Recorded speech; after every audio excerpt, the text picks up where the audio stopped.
¿Saben una cosa? Nunca entendí la expresión pobre como un ratón de iglesia. La iglesia en la que crecí era una catedral moderna llena de proyectores, altavoces gigantes y asientos escalonados. El dinero fluía en ese lugar tan abundantemente como el agua de una fuente. Y cualquier ratón que viviera allí seguramente sería más gordo, limpio y elegante que un político. Profundamente religiosa. Era un término que entendía, pero describía inadecuadamente a mi familia. Su fanatismo era tan profundo que incluso los autoproclamados profundamente religiosos pensaban que nosotros éramos extraños. El suéter de mi madre siempre estaba adornado con cruces y artículos religiosos. Su Biblia nunca estaba lejos de su mano. Ella tenía la misión diaria de visitar a las personas con su enorme sombrero de flores falsas, y preguntando a cada una de ellas si conocían a Jesús y si iban a la iglesia, lo que significa, por supuesto, nuestra devoción a Dios. Mi padre, por el contrario, era un hombre ascético, un hombre que trataba de purificar su espíritu negando los placeres materiales. Usualmente vestía pantalones negros, zapatos de charol y una camisa blanca. Con las mejillas hundidas y los ojos huecos, era uno de esos hombres que parecían siempre felices por la promesa del cielo. Y por otro lado, el miedo al infierno quemaba alrededor de su alma como una caldera caliente.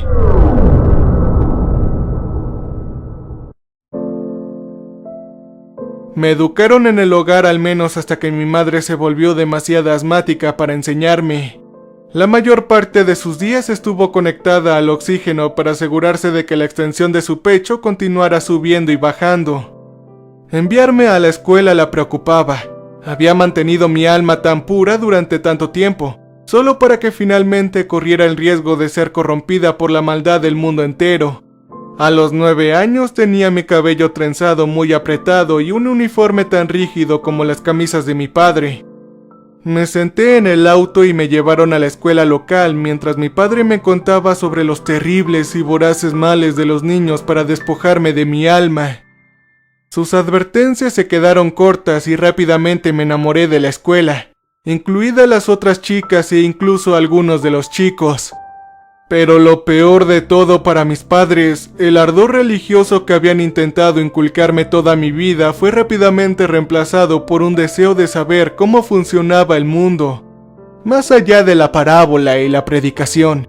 Es así que me enamoré de las ciencias. Los niños inteligentes saben cómo tratar a sus padres, e incluso los maestros más inteligentes aprenden a confiar en estos chicos. En cambio, para mí, los informes de mi escuela decían que yo era una chica poco notable, pero sí lo suficientemente promedio como para complacer a mis padres. Sin embargo, fuera de los rígidos marcadores escolares, me gané una reputación como una de las mentes más brillantes entre los chicos. Los hechos cayeron en mi mente como redes de información interconectadas, descubriendo secretos científicos más rápido de lo que se me podría enseñar. Sabiendo que mis padres lo desaprobarían si me demoraba en las bibliotecas, aprendí a leer a un ritmo vertiginoso para poder absorber la mayor cantidad de conocimiento lo más rápido posible. Pronto estaba devorando libros enteros a la hora del almuerzo, guardando sus deliciosos hechos en la memoria, incluso mientras me arrodillaba junto a mi cama en oración.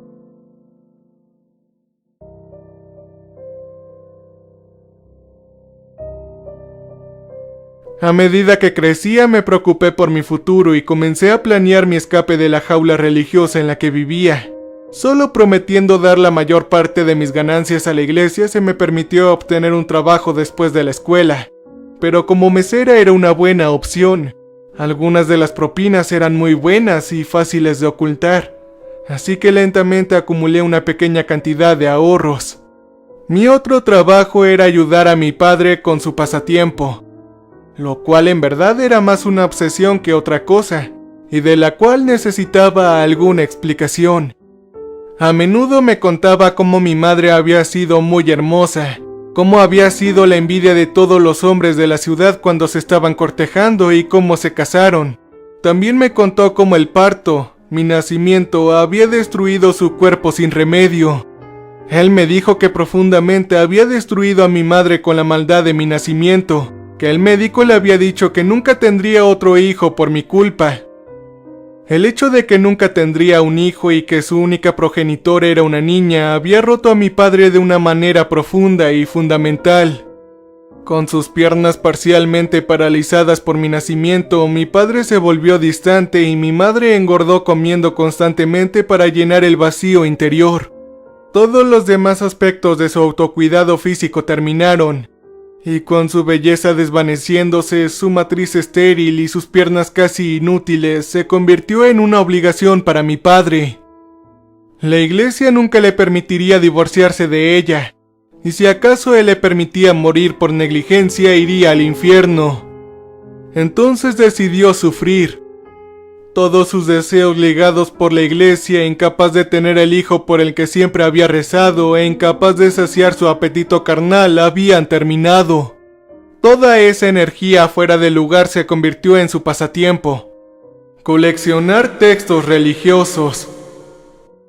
La biblioteca era una adición de la casa, construida fuera del garage, y estaba llena de todo tipo de textos bíblicos y religiosos que puedas imaginar. La mayor parte era cristiana, pero no toda. Habían versiones del rey James, así como volúmenes de mitologías europeas que describían a los dioses paganos muy alejados de los escritos del Antiguo Testamento. Me pregunté durante mucho tiempo qué buscaba en todos estos mitos. ¿Qué era lo que esperaba encontrar? Aparte de una salida emocional de sus torturas energéticas. Al principio supuse que debía estar buscando una verdad más elevada, algún gran mito empedrado que unificara a todas las religiones, algo más en lo que creer. Sin embargo, estaba muy equivocada. Mi padre no tenía una mente como la mía y no estaba buscando ninguna verdad superior. Él estaba buscando una escapatoria que lo sacara de la vida en la que se había quedado atrapado. Alguna parábola o escritura audaz que le diera el razonamiento dogmático para pedirle a la iglesia que anule su matrimonio y abandone a su esposa e hija. Me di cuenta de esto cuando encontré sus peticiones cuidadosamente escritas, los cuales detallaban puntos peculiares de la antigua ley religiosa y las formas en que creía que lo liberarían de sus responsabilidades familiares para siempre.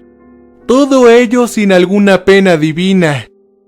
Él no era más que un abogado bíblico de mala calidad tratando de liberarse de un tecnicismo.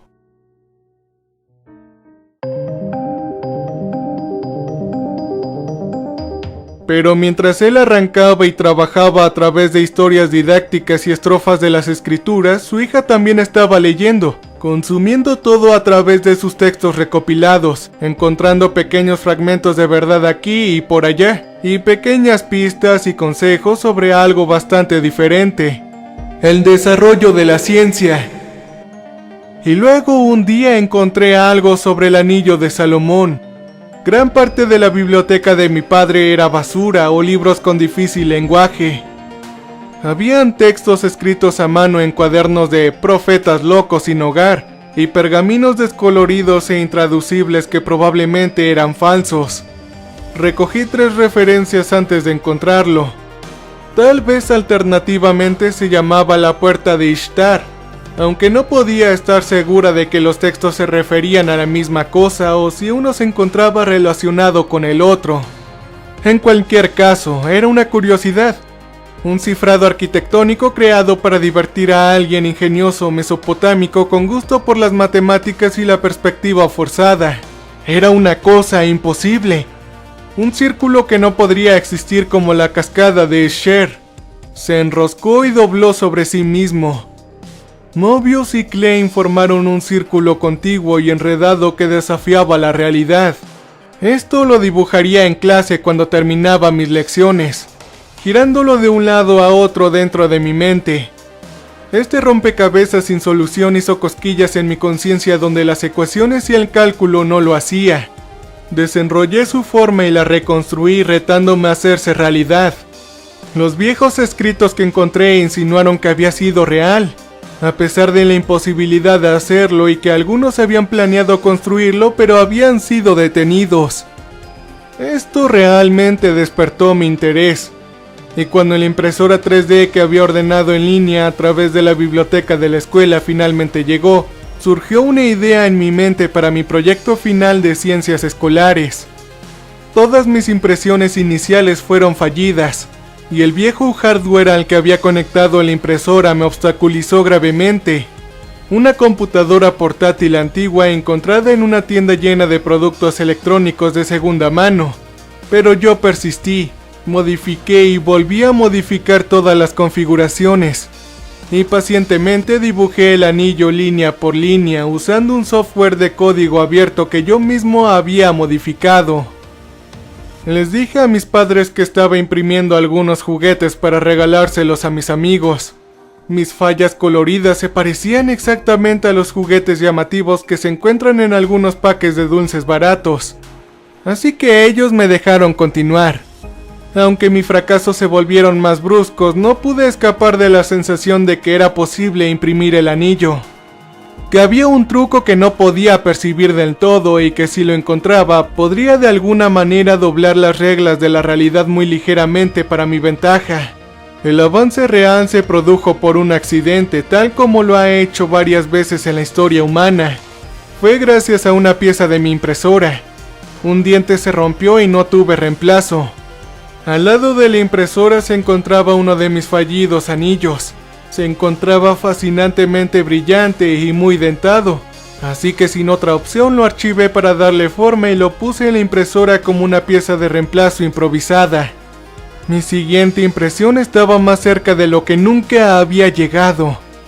Cuando levanté el componente de la impresora, el agujero en el centro parecía brillar cuando se mantenía en un ángulo muy específico. Probablemente fue solo un truco causado por los extraños patrones de luz arrojados desde la superficie interna del anillo, pero se sentía como si vislumbrara algo más allá del alcance de mi vista.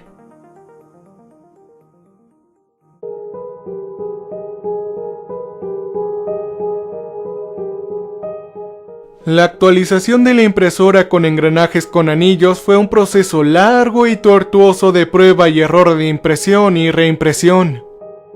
Y cuando no estaba trabajando en mi proyecto de impresora, tenía comida interminable para transportar y montones de platos para trabajar. Todas mis ganancias sobrantes se gastaron en la impresora, pero al final lo logré. La impresora ahora se parecía al proyecto peculiar de un chico aficionado como una colección de Legos o Funkos. Ya no imprimiría nada normal, a menos que haya intentado imprimir anillos. Además, el software ya no parecía a nada de lo que había sido originalmente. Había agregado CLUD sobre CLUD, convirtiéndola en una especie de código babilónico único. La impresión final tardó solo unas pocas horas. Pero mientras veía la impresora sonar, los dientes ligeramente distorsionados espacialmente lograron exactamente lo que esperaba. El anillo apenas había enfriado cuando lo agarré, admirando cada detalle perfecto e imposible por solo un momento antes de girarlo para mirar a través del agujero. Mientras lo hacía, mi agarre se apretó y mi pupila brilló. La luz brillante emanaba desde el centro. Bajé el anillo rápidamente e imágenes de todo tipo me llenaron la cabeza. De repente, no sabía si tenía miedo o si solo quería saborear el momento. Aquí es donde cometí mi error más crítico y crucial. En mi afán de compartir mi éxito con alguien, cualquiera que fuera, agarré el anillo con fuerza en mi puño y corrí hacia mi madre para mostrárselo. Y juntas descubrimos una vida en él. Sosteniendo el anillo frente a su ojo, jadeó de emoción mientras lo miraba. Hacia otro mundo. Vio hileras de hierba esmeralda brillante salpicada entre árboles completamente perfectos, a través de los cuales fluían arroyos cristalinos. El agua pura arrojaba brillos de luz como una joya. Sabía lo que sentía cuando miraba este paraíso sobrenatural, porque en mi breve vistazo también lo había sentido. Se sentía como un profundo dolor de anhelo, como si estuviera mirando una casa que siempre había querido pero que nunca realmente existiría. El cielo, susurró mi madre dentro de su máscara de oxígeno. Sus labios carnosos y descoloridos temblaban mientras lo decía. Uno de los muchos grandes fracasos de mi madre fue su incapacidad para guardar un secreto. Le hice jurar en su Biblia favorita que no le diría a mi padre sobre el anillo. Pero por supuesto ella se lo contó de todas maneras. Esa noche entró en el taller de mi pequeño dormitorio y me encontró sentada en medio de toda la basura de mi viaje científico, junto con las piezas creadas y el andamio roto de miles de proyectos de impresoras. Él no me pidió el anillo. Simplemente extendió su pálida, esquelética y suplicante palma hacia arriba, y me miró con fervor en los ojos como si hubiera descubierto un nuevo alijo de garabatos escriturales. Pensé brevemente en mentir, diciéndole que había roto el anillo o lo había tirado, pero aún así él lo pediría. Él me obligaría a buscar en la basura para encontrarlo, incluso si me tomara horas o días. Los odié a ambos intensamente en ese momento, con una especie de ira religiosa justa en el que había visto exhibido por los predicadores de la iglesia cuando se quejaban de los homosexuales o temas delicados. Por un segundo, solo por un segundo, la ira ardió tanto que sentí que podría arrebatarle la vida a mi padre por quitarme el mayor logro de mi corta vida.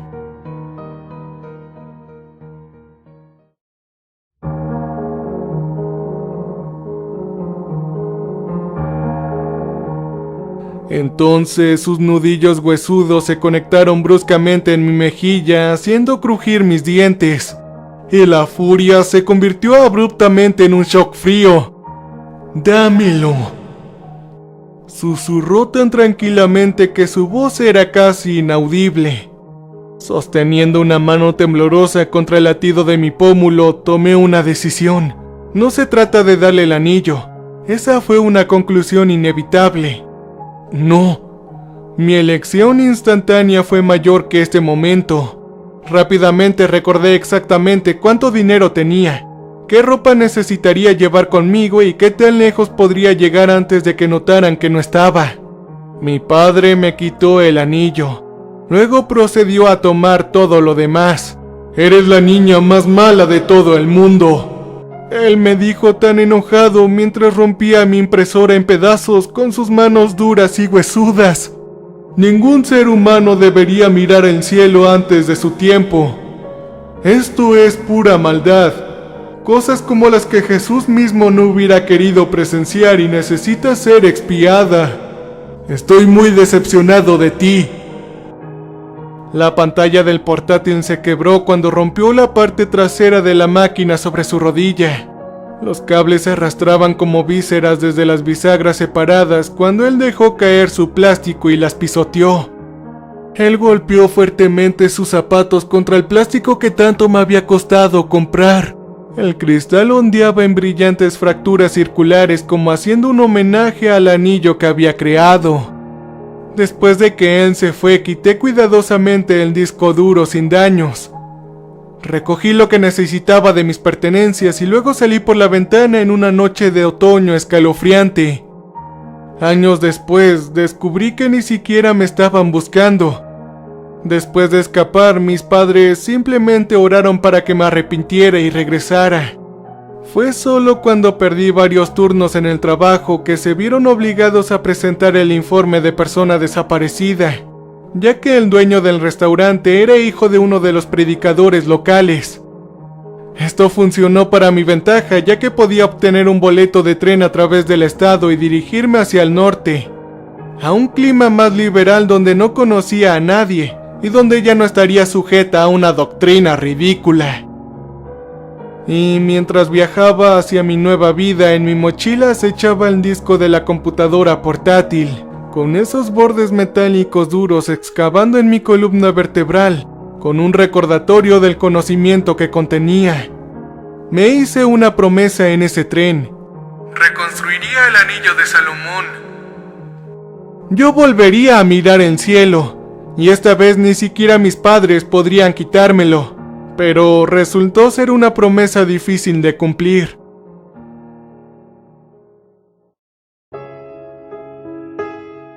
El primer año sin hogar no fue lo que esperaba. Había pensado conseguir otro trabajo en un restaurante en algún lugar. Luego tendría el dinero para alquilar una habitación y comprar otra impresora. Pero nadie quería contratar a una fugitiva de 16 años con moretones en la cara, o incluso después de que los golpes se habían desvanecido por mucho tiempo. Así es como fui adoctrinada involuntariamente en dos de las tradiciones menos célebres: pobreza y falta de vivienda. Vendía el disco duro a un mercado de pulgas para comer algo 6 semanas después de mi fuga. Sabía que podía recrear el software. Todavía dibujaba el anillo donde quiera que fuera. En las aceras, en las puertas, en todos lados. Era una persona sin hogar con un recordatorio de lo que tenía que hacer.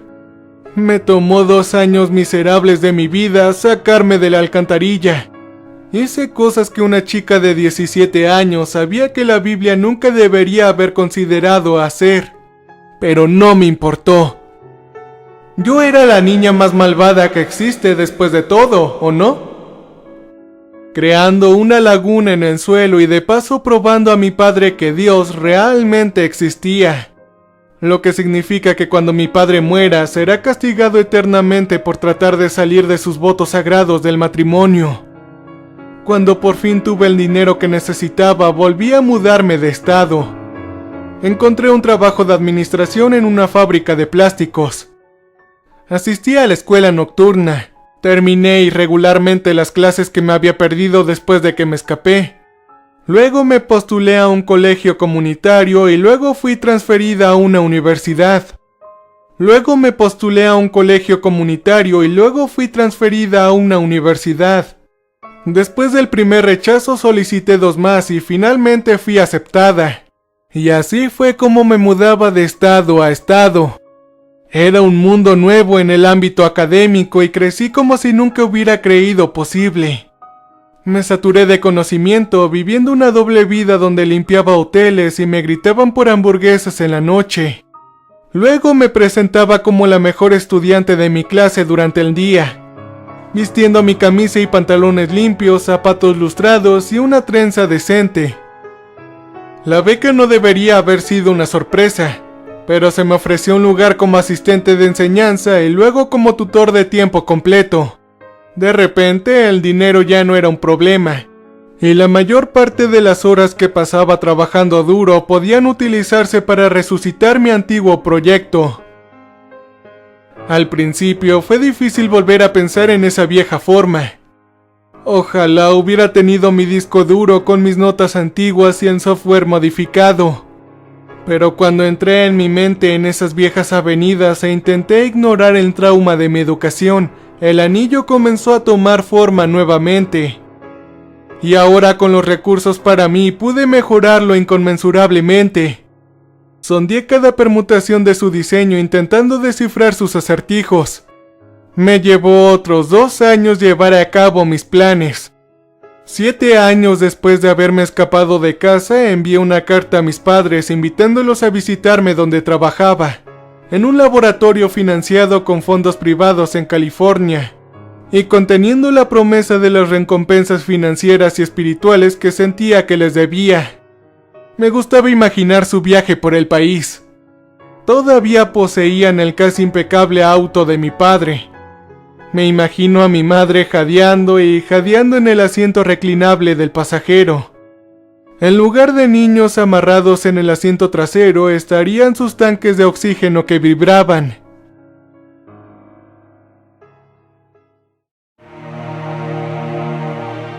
Cuando finalmente llegaron, los saludé en el vestíbulo de la instalación. Un brillante edificio estéril de acero y azulejos blancos. El logotipo de la instalación se proyectaba en el suelo. Con una sonrisa tomo los mangos de la silla de ruedas de mi madre y la empujo hacia el elevador flanqueado por mi padre. No puedo evitar notar cuán desgastados, pálidos y cansados se ven ambos. Incluso más grises y menos reales que en mis recuerdos. Mi laboratorio está en el medio de las instalaciones principalmente por privacidad. Mi madre dice poco. El viaje evidentemente le ha agravado el sistema respiratorio. ya que está demasiado estresada y parece que mi padre no puede encontrar ninguna palabra para abordar este repentino perdón, al igual que la caridad de su hija pecaminosa y repudiada. En la parte posterior del laboratorio se encuentra la puerta de entrada y el anillo perfectamente diseñado con todos los aspectos. Su forma se siente anticipatoria, eléctrica, incluso cuando está cubierta por una cortina pesada y estéril. Estaciono la silla de ruedas de mi madre y hablo sobre los proyectos paralelos en los que he estado trabajando. Investigué sobre la impresión 3D de casas enteras, e incluso estructuras más grandes. Al hablar de mi trabajo puedo decir que no me entienden a la perfección. Echen un vistazo detrás de la cortina, ¿quieren? Le digo a mi padre. Creo que quedarás bastante impresionado con este diseño en particular.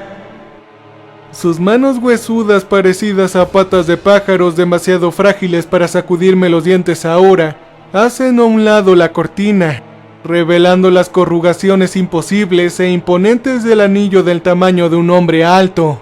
Sin embargo, en ese círculo no hay luz. No hay prados celestiales ni arroyos cristalinos. En cambio, hay una oscuridad sofocante.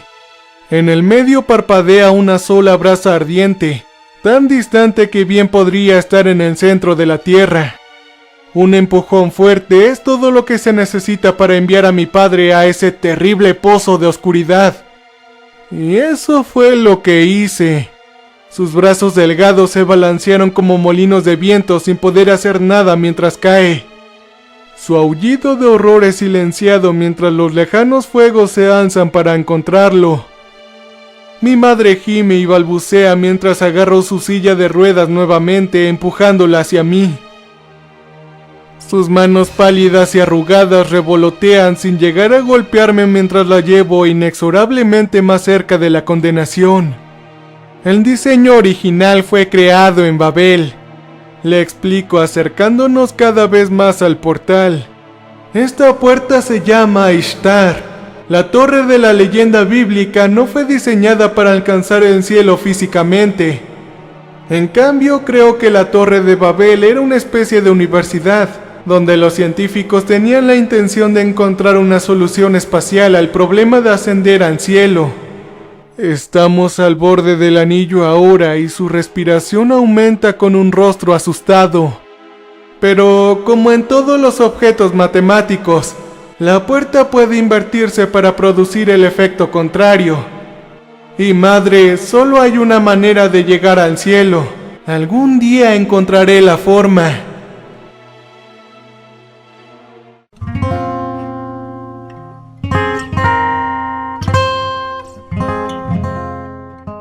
Las ruedas delanteras se tambalean sobre el borde del círculo de oscuridad mientras digo la última palabra.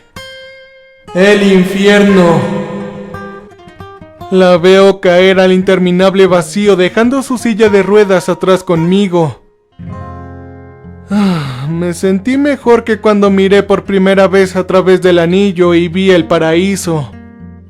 Me sentí 1000 veces mejor ahora con lo que había creado. Cuando ella se convierte en un punto diminuto, perdido en el lejano resplandor de la llama infernal, me doy la vuelta saciada.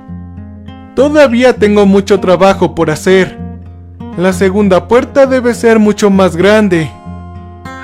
Lo suficientemente grande como para dejar pasar todo un ejército.